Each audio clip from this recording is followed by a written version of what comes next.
Okay, now we are about to start with 12th physics, chapter number 6, page number 149, right hand side, solved numerical, example number 6.9. ठीक है, पहले question को read कर लेते हैं. A sonometer wire of length 50 centimetre. तो यहाँ पर गिवन क्या दिया है हम लोगों को, ज़रा ये देख लो. लेंथ दिया हुआ है. Length is what, 50 centimetre. तो 50 सेंटीमीटर मतलब क्या, 0.5 मीटर. बराबर है, 0.5 मीटर अगर इसको मीटर में कन्वर्ट करेंगे तो. ठीक है, इसके बाद is stretch by keeping the weight equivalent to. Weight बोला है, वेट बोले तो क्या, m फॉर मास. याद रखो यहाँ पर है क्या, m फॉर मास. कितना है, 3.5 kg. हाँ, kg है तो उसमें कोई कन्वर्जन की ज़रूरत नहीं है. ठीक है, द फंडामेंटल फ्रिक्वेंसी. फ्रिक्वेंसी मतलब क्या, m.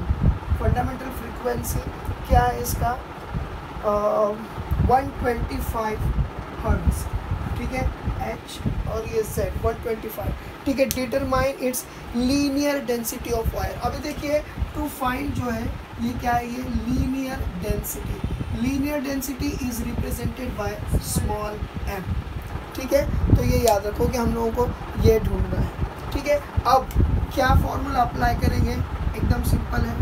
बोलो, हमारे पास जो है ये एक फॉर्मूला है, n is equal to 1/2l under root t upon और ये स्मॉल m. बराबर है, यही ढूंढना है अपने को. ठीक है, अब इसको हम लोग यहाँ लेकर चले जाएंगे, सबको यहाँ रखेंगे, मगर उससे पहले एक चीज़ करना पड़ेगा, इसका स्क्वायर रूट हटाना पड़ेगा. तो स्क्वायर रूट हटाने के लिए हम लोग क्या करेंगे, taking square on both the side.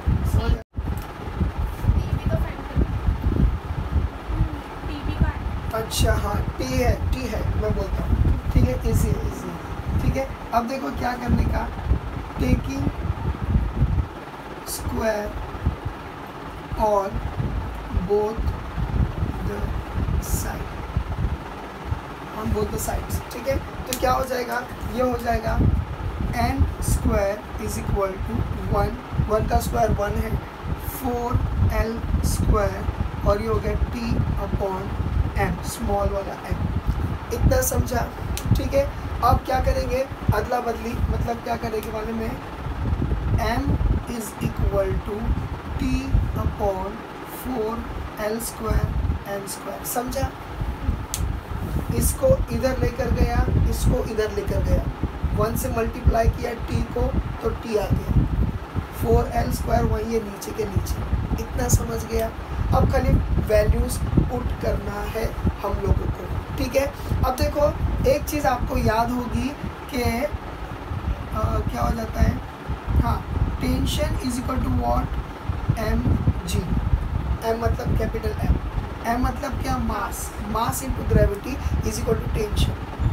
ये टेंशन का एक फॉर्मूला है. तो हम चाहे तो टी की जगह पे m इंटू जी, और जी की वैल्यू आपको पता है 9.8 होता है मीटर पर सेकेंड. बराबर है कि नहीं, मीटर पर सेकेंड स्क्वायर है ना.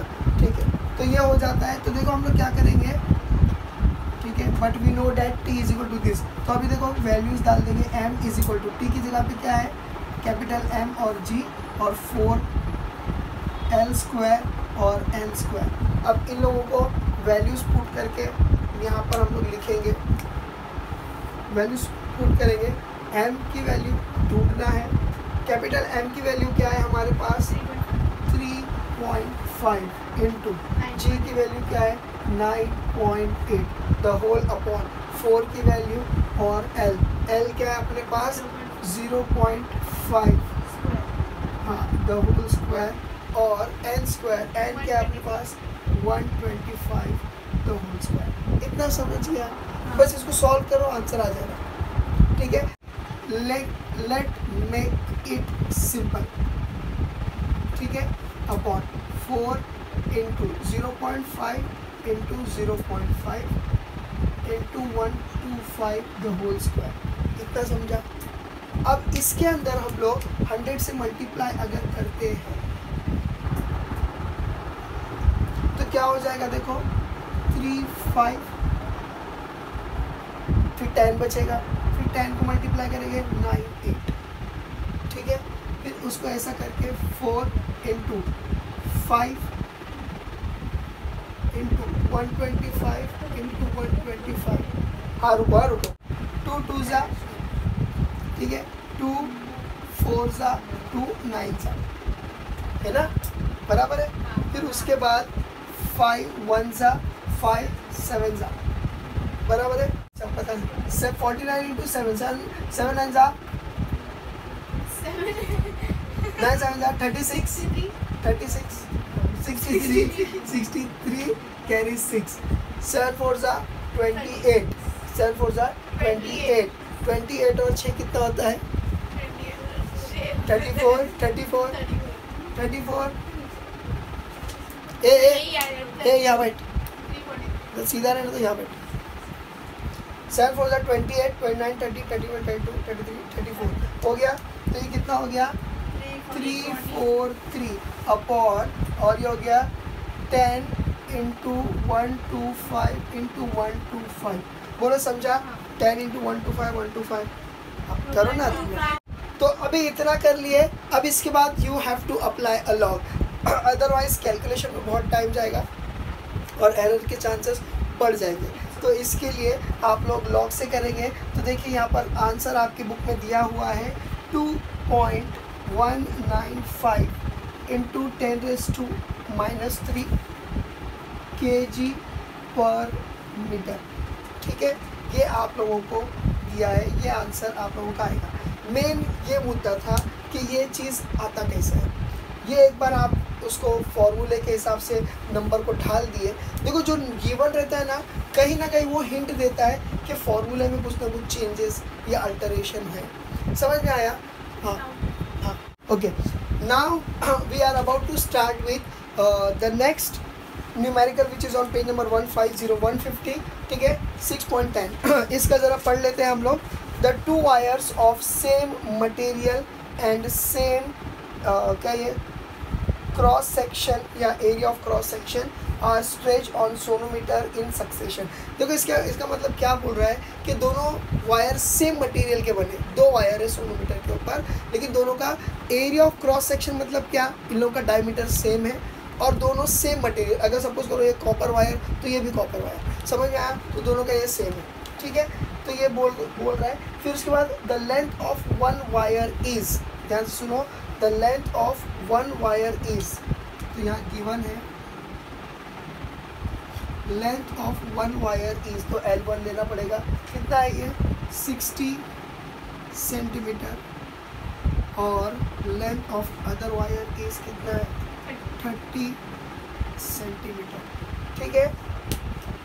An unknown load is applied to the first wire, first wire के ऊपर लोड अप्लाई किए हैं, ठीक है, लेकिन क्या बोल रहा है वो अननोन है ना, ठीक है, अननोन है। सेकेंड वायर के ऊपर जो लोड है वो लोड क्या है, तो लोड मतलब क्या, m लिख देंगे अपन, ठीक है। कितना है ये 1.5 kg, ठीक है।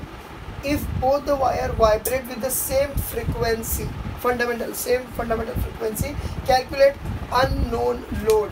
तो हम लोगों को क्या करना है, यानी कि इसको ये M2 है ना मेरे ख्याल से, सेकेंड लोड है, तो हम लोगों को हम लोगों को फाइंड क्या करना है, M1 फाइंड करना है। क्वेश्चन को पढ़कर पहले इतना तो भी लिख लिया करो, मार्क्स कुछ ना कुछ मिल जाएंगे अगर पूरा नहीं सॉल्व करते तो भी। कुछ समझ में आ गया? तो इतना हम लोगों को दिया है और हम लोगों को क्या करना है, M फाइंड आउट करना है, ठीक है। तो ये फाइंड आउट करना है, ठीक है। अब इसके लिए हम लोग क्या करेंगे, अभी ज़रा यहाँ पर देखो, ठीक है फाइन। हाँ, अब देखो क्या करना है, यहाँ पर 2 वायर है और 2 वायर को सोनोमीटर के ऊपर रखा गया है। तो पहले वायर का इक्वेशन क्या आएगा, पहले वायर का, क्योंकि उसका वेट भी अलग है, ठीक है, और इसकी लेंथ भी अलग है। तो पहले वायर का इक्वेशन क्या आएगा, वो जो अपने पास फॉर्मूला है 1/2L, ठीक है। यहाँ पर 1 दे देंगे, इक्वल टू नहीं है √T और ये M, ठीक है, ये T2, वही देखिए कॉपी करेगा। हाँ, अब देखो पहले इन लोगों को कंपेयर करेंगे हम लोग और उसके बाद उसका वैल्यू कहाँ गया, हाँ N1 इक्वल टू N2, ठीक है, इसके हिसाब से ये लिया मैंने। अब देखो क्या हो जाएगा, जरा ध्यान से देखो, ये कट हो जा रहा है, ये कट हो जा रहा है, ठीक है, और ये कट हो जा रहा है, ये कट हो जा रहा है।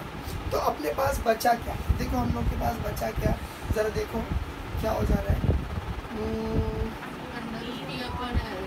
Under root T1 upon L1 is equal to T2 under square under root और ये N2, बराबर है।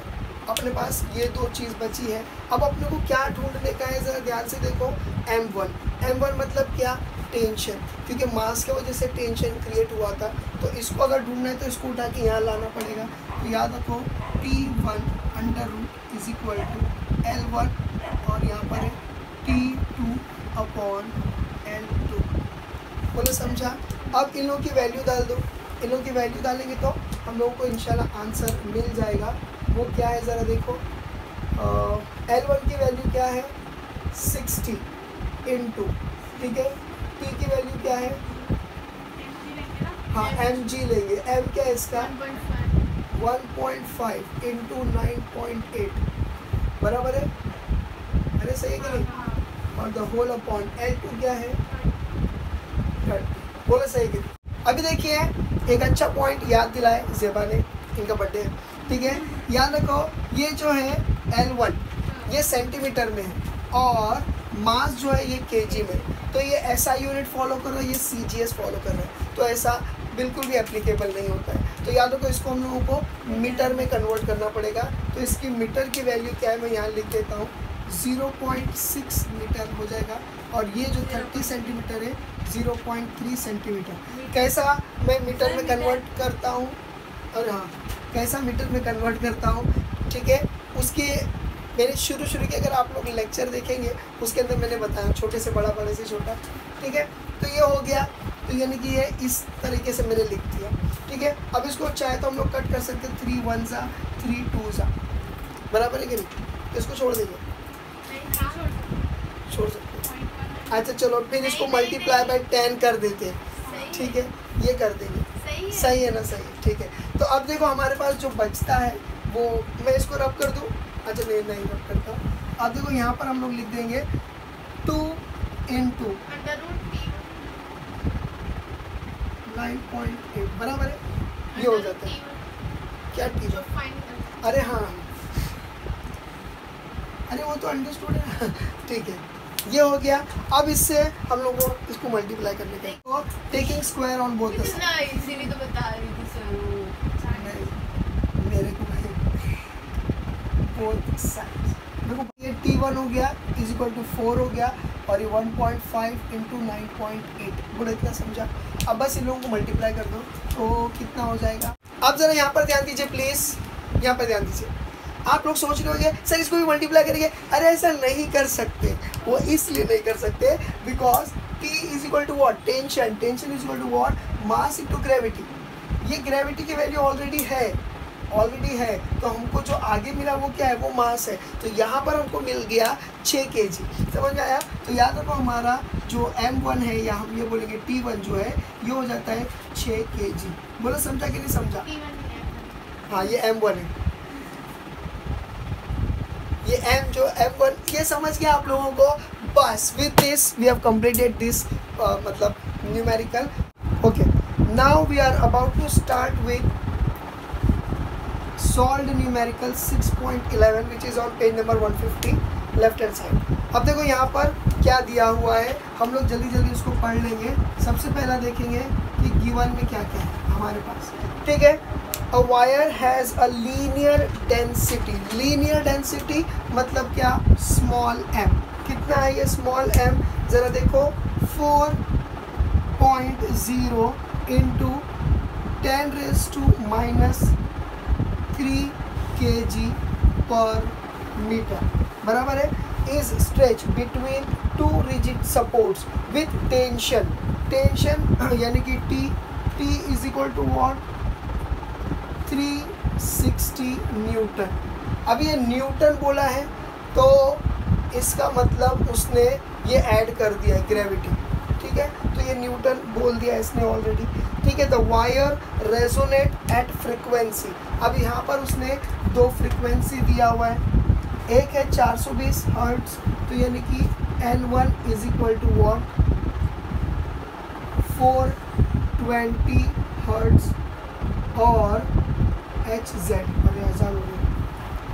और दूसरा दिया हुआ है N2, कितना ही है 490 हर्ट्ज। पहले मैं लिख लेता तब तक की अजान हो रही है। स्टार्ट। अभी यहाँ पर ध्यान दीजिए प्लीज, देखो यहाँ क्या बोल रहा है, अ वायर हैज़ बीन, ये हैज़ अ लीनियर डेंसिटी, वो डेंसिटी हम लोगों ने यहाँ लिख दी है। फिर इसके जो टेंशन है वो लिख दिया हम लोगों ने 360, और उसके बाद इसने क्या बोला है कि वायर जो है दो फ्रीक्वेंसी से रेजोनेट हो रहा है, यानी ये दो फ्रीक्वेंसी है, ठीक है, एक है 420 और एक है क्या 490 हर्ट्ज से ये हो रहा है। तो इसके लिए हम लोगों ने इसको N1 और N2 के हिसाब से हम लोगों ने ले लिए। अब जरा ध्यान से देखो, हम लोगों को क्या फाइंड करना है, find the length of the wire. तो हम लोगों को लेंथ ऑफ द वायर हम लोगों को फाइंड आउट करना है। अभी याद रखो यहाँ पर इसने क्या बोला है, इन टू सक्सेसिव मोड्स। सक्सेसिव मतलब क्या, एक के बाद एक। तो याद रखो एक जगह पर हम लोगों ने P लिए, उसके बाद वाला क्या रहेगा P+1, क्योंकि जब जितना मोड याद रखो उतने नोड बनेंगे। तो एक नोड फिर सॉरी एक मोड था, कोई एक मोड है ये, इसके बाद सक्सेसिव क्या हो सकता है +1 वाला हो सकता है। तो इसके लिए हम लोगों ने ये वाला लिया। कुछ समझा आप लोगों को? इसके लिए इसकी फ्रीक्वेंसी N1 ले रहे हैं और इसकी फ्रीक्वेंसी हम लोग कैसा ले रहे हैं P+1। ये इंडिकेट कर रहे हैं कि ये इसकी फ्रीक्वेंसी है, ये इसकी फ्रीक्वेंसी। N2 लेंगे तो भी चलेगा, कोई प्रॉब्लम नहीं है, लेकिन हम लोगों ने ऐसा लिया। इतना समझा आप लोगों को? हाँ, तो गिवन में भी लिख देते नहीं चलेगा। अब देखो हम लोग इसको वही सेम चीज़ करेंगे, we will be comparing both the side. तो हम लोग बोथ द साइड अगर कंपेयर करते हैं तो हम लोग को ये कट मिलेगा, ये कट मिलेगा। हाँ रुको ना एक मिनट, उसको फाइंड करने के पहले हम लोग को ये फाइंड करना पड़ेगा। देखो मैं जो बोलता हूँ इतना समझा आप लोगों को? पहले कंपेयर करेंगे और दोनों को उड़ा देंगे। अब क्या करेंगे मालूम है, इसको हम लोग डिवाइड करेंगे। देखो कैसा, यहाँ पर NP+1, ठीक है, divide by N is equal to, ये क्या है जल्दी जल्दी बोलो, P+1 अपॉन P। ये हम लोगों ने की, ठीक है। अब ऐसा क्यों कि ये कोई पूछना नहीं है, हाँ वो नीचे छोटा नंबर है, हाँ इसके लिए समझ में आया। तो इसको ऐसा कर दिए। अब ऐसा करने के बाद देखो हम लोग क्या करेंगे, इन लोगों की वैल्यू डाल दो। ये फ्रीक्वेंसी का नंबर क्या है 490 और इसका फ्रीक्वेंसी क्या है 420 इज इक्वल टू P+1 बराबर है, और यहाँ पर आ जाएगा P। हाँ अभी तो ध्यान से देखो, ये हो गया कैंसल, ये हो गया कैंसल, और ये हो गया 7 7 जा है ना, 49 7 6 जा 42 बराबर है। तो ये हो गया 6 अपॉन, ठीक है ओके कोई बात नहीं। अब देखो हम लोग क्या करेंगे वाले में, इसको इधर, हाँ चलो अब देखो क्या करेंगे, एकदम सिंपल है। इसको लेंगे 7P, ये समझा, ये इधर गया, इज इक्वल टू 6P+1, कुछ समझा, cross multiply 7P is equal to 6P+6, ये हो गया। अब इसको इधर लेकर आ जाओ, 7P minus 6P is equal to 6, समझ में आया? तो कितना हो जाएगा P is equal to 6, P is equal to 6 क्या आया हम लोग को, P इज इक्वल टू 6। हम इसको या इसको किसी को भी एक नंबर 1 दे दो, यानी इक्वेशन नंबर 1, और इसको दे दो इक्वेशन नंबर 2। अब दोनों में से किसी में भी ये वैल्यू डाल दो, आपको मिल जाएगा। हमको P की वैल्यू मिल गई 6, तो देखो N1 इज इक्वल टू, समझ में आ रहा है, P/2L, ये वाला लिख रहा हूँ मैं, √P/M। अब यहाँ से L मिलेगा, ये ना फाइन। अब क्या करेंगे मालूम है, यहाँ पर ले लेंगे L, ठीक है, और P is equal to 2N1, इतना समझा आपको, ठीक है, और ये है P/M, इतना हो गया यहाँ, ठीक है। अब देखो L is equal to, P की वैल्यू क्या है, P की वैल्यू 6 मिली थी अभी, अपॉन 2 इंटू 420 बराबर है, और ये T की वैल्यू क्या अपने पास 360 अपॉन M की वैल्यू क्या है 4 इंटू 10⁻³ मैं अभी यहाँ पर देख लेता हूँ, ठीक है। अभी देखो 6 1 और ये 6 7 42, कितना हो गया। अब ये हो जाएगा 140, तो ये कितना हो जाएगा 1/140 बराबर है। और ये जो 360 है, ठीक है, ये भी इससे कट हुआ, 4 1 और ये कितना हो गया 4 9 बोलो समझा कितना हुआ। तो ये कितना बचेगा देखो अपॉन 390 इंटू 10⁻³ बराबर है कि नहीं, 10⁻³। अब जरा ध्यान से देखो, उफ, इसका एक 0 यहाँ पर शिफ्ट करेंगे तो क्या हो जाएगा 9 और ये होगा 10⁻⁴ इतना ऊपर क्यों जा रही है 10⁻⁴ बोलो समझा। अब ये 3 बन जाएगा, समझ में आ गया। तुम ज़रा दिमाग में लगाते यार, ठीक है। ये 3 बन जाएगा, तो देखो ये लास्ट यहाँ पर मैं बना रहा हूँ L इज इक्वल टू 1/140, ठीक है। और यहाँ पर बन जाएगा ये 3 इंटू 10⁻², कुछ समझा। 2 2 4 का ये हट गया, तो इन शॉर्ट ये क्या बन गया 3/140। ये भी कट हो सकता है, यहाँ से दिख रहा है मेरे मुख, ठीक है। इसके बाद इसको कट किए, ठीक है। ये हो गया 7, ये हो गया 15 बराबर है। तो यहाँ पर हमको L क्या मिल रहा है 15/7, ठीक है। अब इसको डिवाइड करो तो कितना हो जाएगा 7 1 7 2 14, 1 बचा 7 1 बस हो गया, ठीक है। और भी चाहे तो हम लोग आगे कर सकते हैं। तो 2.1 इसकी जो है 2.14 सेंटीमीटर ना, सॉरी मीटर, ठीक है। तो ये जो है मीटर, फाइन। तो इतना समझा आप लोगों को, थोड़ा सा कॉम्प्लिकेटेड था but anyway maths is very easy, तो मैंने कर दिया। हाँ थैंक यू।